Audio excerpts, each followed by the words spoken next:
Guys, good afternoon.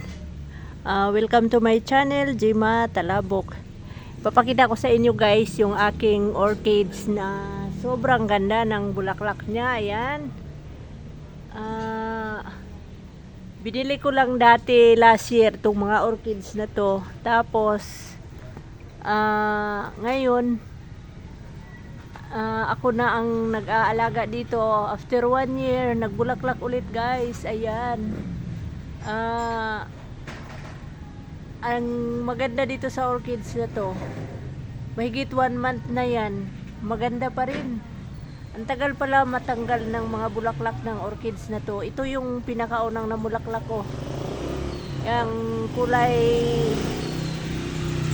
white at saka pink. Almost 2 months na yan. Hanggang ngayon, naandyan pa rin yung bulaklak niya. Tapos ito naman, bagong pa lang, sibol pa lang yung bulaklak niya. Ayan. Tapos ito yung isa, ibang klase naman to. Ayan, maliit, maroon. Tapos, ang maganda guys, ito, dalawang tangkay niya. Isang tangkay, dalawang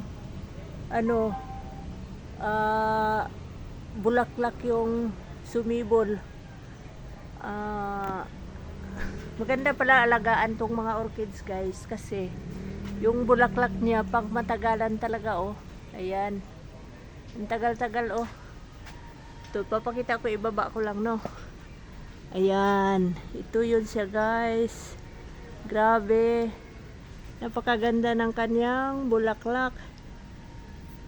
Mahigit 1 month na yan. Ito naman, almost 2 months na siya.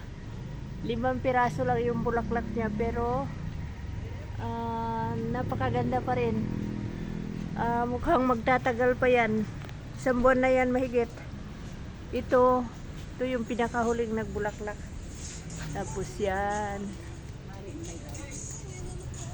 guys.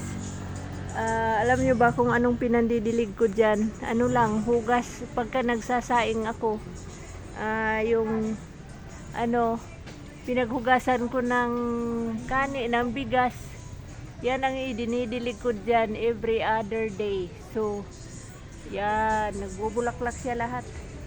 Wala akong ini-spray dyan, kusa lang siyang nagbulaklak. Ito nung binili ko last year, maliit, tatlo lang yata ang bulaklak niya, pero ngayon na ako na ang nag-aalaga. Ayan, 5 siya. So ganyan kaganda guys. Okay, thank you for watching. Hope you like this video. Please don't forget to click like, share, and subscribe. Bye bye, God bless everyone. Ayan, ito naman yung aking isang halaman. Kumapit sa avocado. Tapos mayroon na siyang 2 baby, 3. Yan, pwedeng tanggalin yan, tapos ipakapit mo ulit sa puno. Ayan. Okay, dami kong bulaklak dito. Ayan.